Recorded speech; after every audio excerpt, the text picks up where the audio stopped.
It's a new week, friends! Hi! Woo! I am so excited for the next few days because there is so much good stuff to look forward to. On Thursday, Taylor Swift is dropping her new music video. It's for the song Ready For It. Now, I do think it's odd that Taylor's official second single from Reputation is for a song that's been out for 2 months now. She released it a week after Look What You Made Me Do.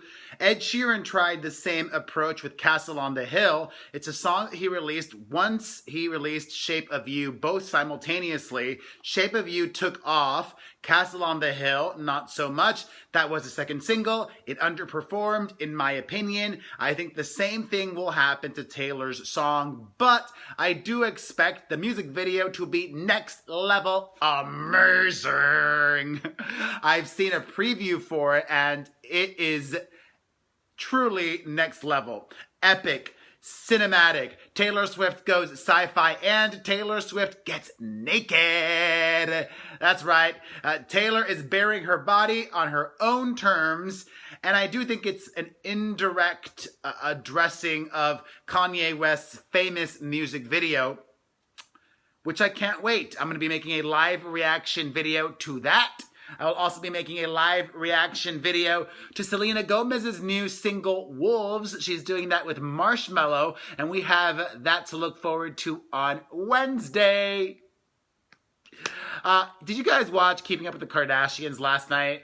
I'm going to assume no, and I think that nobody really watches that show, at least in America. Maybe internationally people watch it, and maybe people watch clips, but there was something from last night's, actually it might have been a preview. I saw this clip, which I clearly don't watch the show. This clip of Kourtney Kardashian talking about Scott Disick threatening her new boyfriend. Let me read to you exactly what he said. Scott Disick says to Kourtney Kardashian, "You better watch your back. Your little friend is going to get beat up." My first thought was, this clearly has to be for show, right? That can't be real. But then I instantly went to second thought, which is, why would Scott Disick agree to that? Like, why would he allow himself to be painted so negatively after he's already been painted like the not best dad, hard partying dude, and all the other things he's come across on that show? So I'm going to go back to thinking that this is actually real. And if that's the case, if this guy threatened Kourtney Kardashian for having a new boyfriend, I would be going to the police. I would be going back to court to amend my custody arrangement with him. Like, what is he thinking? Like, not rationally. It makes me question where his head is at. And why would you even show that? I mean, I don't even know. Like, that's the bigger picture. Why would they show that? That whole family. It just makes me sad. Like, messes. Hot messes. Speaking of hot messes, this Anna Faris and Chris Pratt split is becoming quite the hot mess, because Anna Faris is opening up majorly about what led to the demise of her relationship with the Guardians of the Galaxy actor, and Jennifer Lawrence played a major part in the divorce of those two. Anna Faris says that before J-Law and Chris Pratt worked on that flop movie of theirs, Passengers? I don't even remember. I don't watch it. That she was warned by her publicist that stories would leak out, to be ready for it, to not let it get to her. And she says that it really did get to her, despite knowing that they weren't true, and that it did take a toll on the marriage.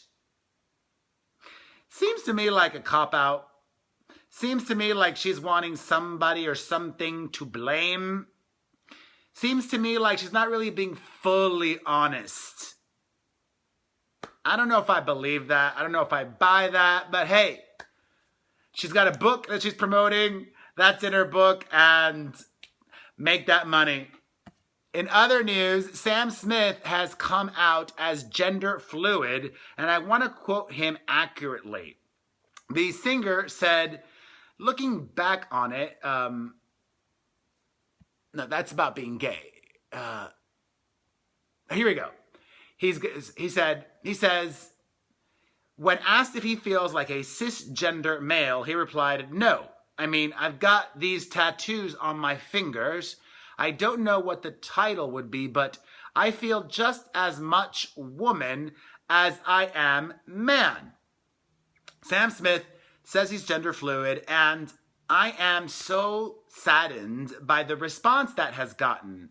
I've seen the comments, not just on my website and on my Twitter and on my Facebook, but I've been checking what people have been saying across the web and social media, and so many people are just not being very supportive or understanding. That's his truth. You may not be able to wrap your brain around it, but there's no need to say disparaging and homophobic remarks as a result of him coming out as gender fluid. That's BS, all right? That's just upsetting, disappointing, sad. I thought we had moved on past that, but I guess we haven't. And that is why it's especially important for Sam Smith to have spoken about his truth. So good on you, Sam Smith, and I support you. In other news, this is so entertaining. Well, I'll get to that one actually. I want to do this one first. In other news that I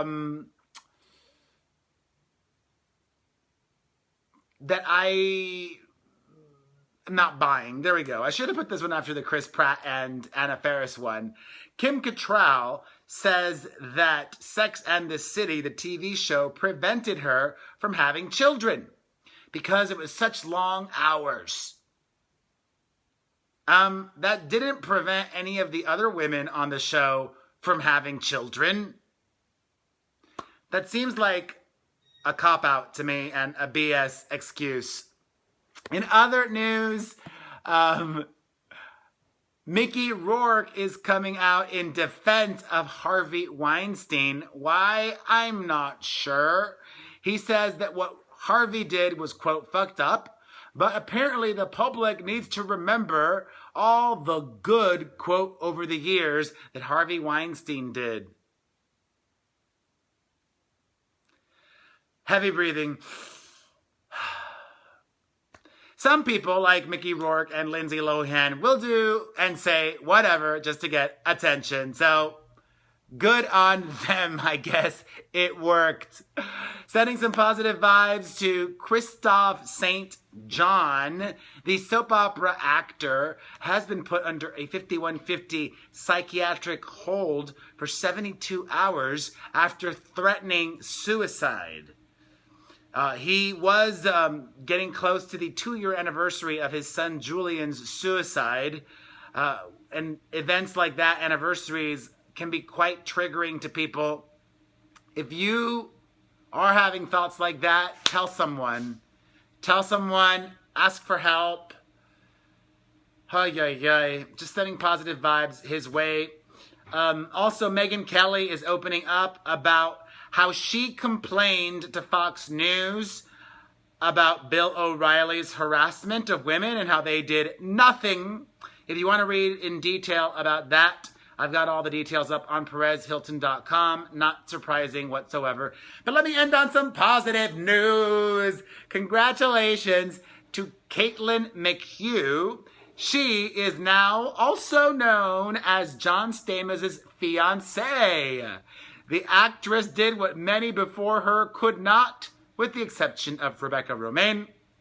Caitlin and John shared the happy news on social media, and congratulations to them. She finally got him to put a ring on it. Woo-hoo! Thank you guys for watching. If you enjoyed this video, hit like, hit share, and if you're not following me, follow